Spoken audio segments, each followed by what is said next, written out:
Got a submission here from shauntot, just general tuning suggestions. I'm happy to do that. Let's see what we got.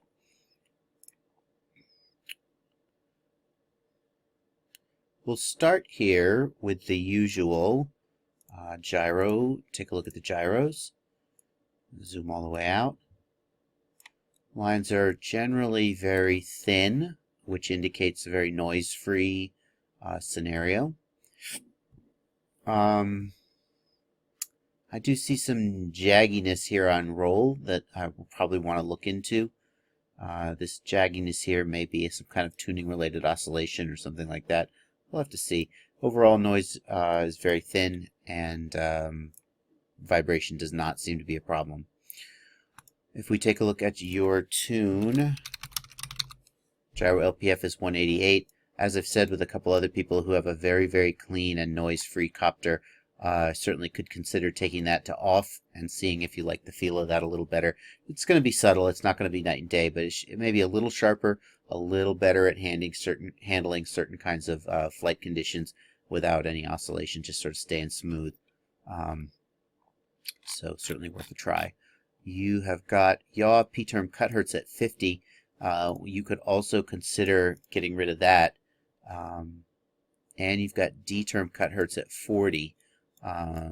So we definitely want to avoid getting into a scenario where we're screwing around too much with too many things at once, since all of these things are noise related.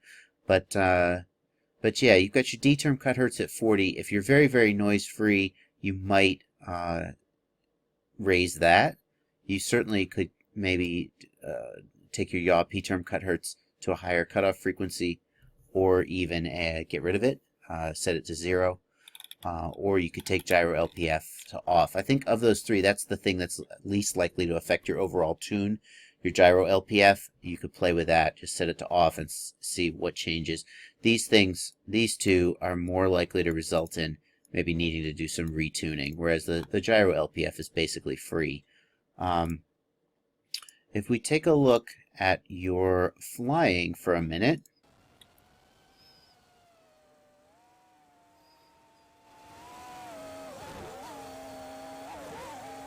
we can see that there's not really much appreciable bounce at the end of those rolls. Pretty sharp stops. It's pretty good.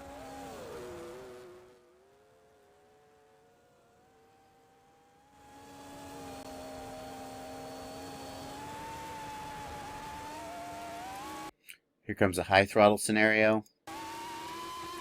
So let's take a look at your roll here during this high throttle scenario and see what we get. So here I've got your roll PIDs pulled up, zoomed in at 100%, and let's find the spot where you go to full throttle. Here you're coming to full throttle. We're starting to see the P-term get active. We're seeing it start to show some cyclical oscillation-like behavior. Nothing there that looks like any hard oscillations. Maybe starting to get into what you might call hard oscillations here. Not really. Nothing too extreme. If we listen, can we hear anything? Little roughness in the motors, but overall I don't think that's anything that I would call a problem. Here comes a backflip. Not going to see a lot on the roll PID there. So I think you're in pretty good shape here.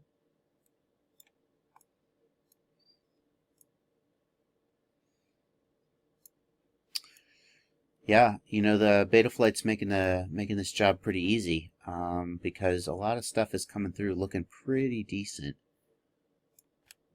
Another high throttle, nothing too crazy. Here we got a roll coming in, some D-term kick here. RC smoothing should take care of that if you want to turn it on. It's your call.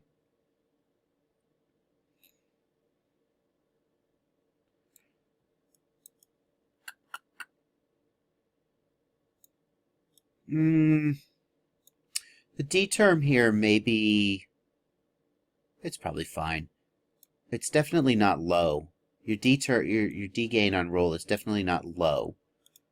I wouldn't say it's high either.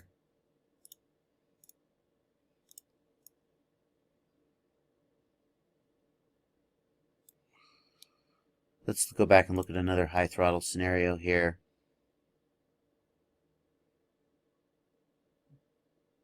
Yeah, you're pretty much in the ballpark. Here's a backflip. Let's see if we got any oscillation at the end here. We do see just the tiniest bit oscillation. There's a big overshoot here and bounce back. But when we actually, let's see if we can actually see it. It's so sharp. I'm not sure that you want to try and like tune that out. I mean, it's pretty quick and barely noticeable. And I feel like if you were to try to fix that, maybe by bringing your P gain down, you would lose a lot of sharpness of response the rest of the time. Looking at the magnitude of your D term is generally smaller than your P term. It doesn't seem to be dominating the PID sum very much. Let's confirm that.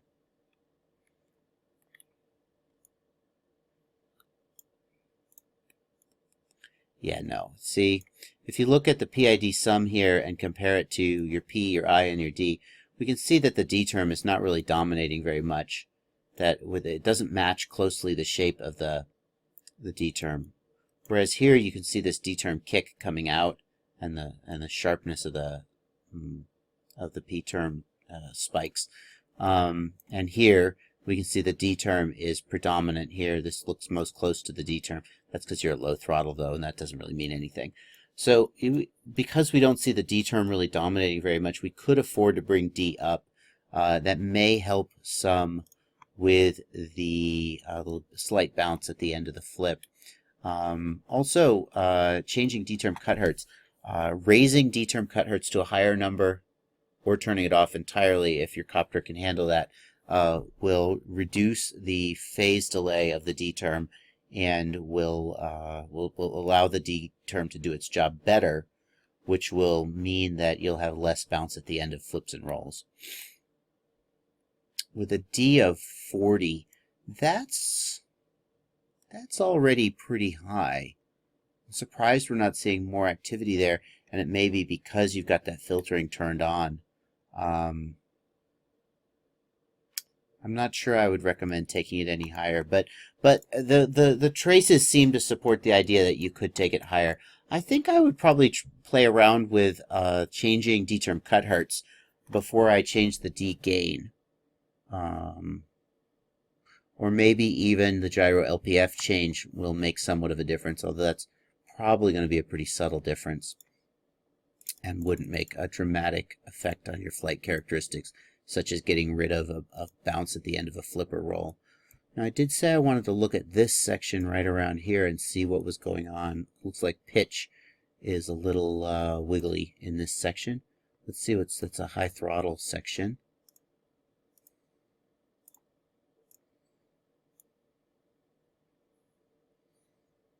Getting pretty active here. We are starting to see some oscillations come out here.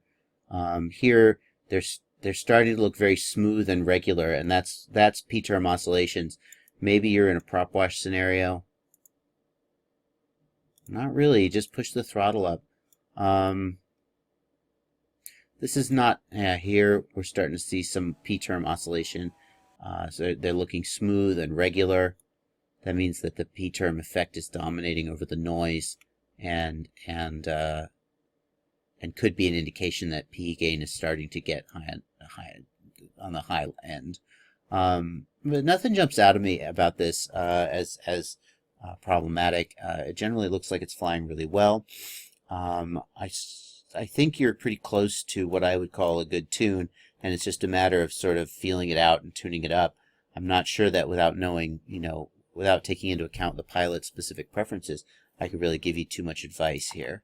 Let's just take a look at yaw. So your D on yaw is super low to non-existent. I mean, the D term is there. My philosophy is may as well use it at least a little. You certainly bring yaw D gain up a little. Your P on yaw is 10. Interesting. I'm surprised it's not more active at 10, but there you go. Yeah, if you're happy with the performance, I don't think I see anything that like demands a change. So, yeah, I wish I had more to tell you, but I don't. Looks like a pretty good tune, and I don't have any really major recommendations. The only thing I see in your flight that really jumped out at me was that slight bounce at the end of the flip, which a little bit of playing maybe with the D-term cut hertz or gyro LPF might help you solve that. It may just be a limitation on your system that may be doing as good as it can do. What ESC have you got? Yeah, the SN20 ESC, that's an Atmel ESC, isn't it? I believe it is. Because it comes with Simon K, doesn't it?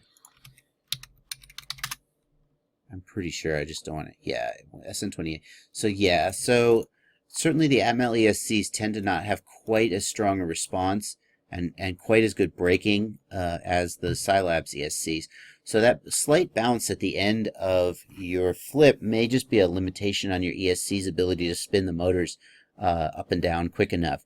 I know that when I was on 3S and I had some F12A ESCs, and I got a slow recoil at the end of flips that I could not tune out no matter what I did. And then I thought it was a 3S versus 4S issue or a 6-inch versus 5-inch props issue.